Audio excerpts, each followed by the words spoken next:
Barry Bonds pleaded not guilty once again today as he was rearraigned on perjury charges. Also in the court in San Francisco, Bonds' former trainer, Greg Anderson, he told the judge he has no intention of testifying against Bonds.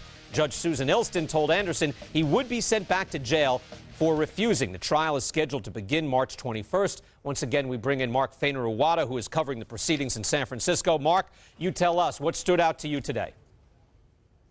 Well, I think the most significant thing is that the judge indicated she's going to allow testimony related to, the supposed side effects of steroid use, and that means bringing in issues that relate to possible changes in Bonds.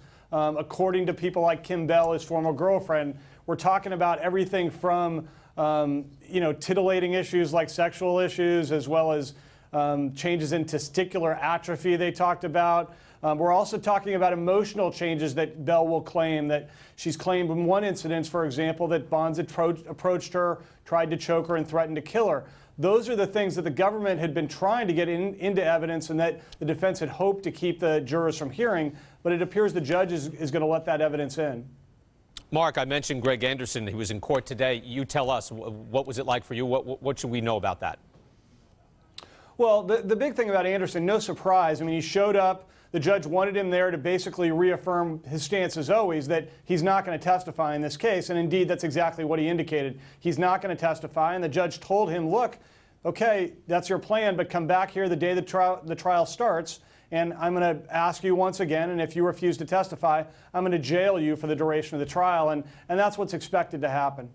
What was it like having Bonds and Anderson in the same courtroom, Mark?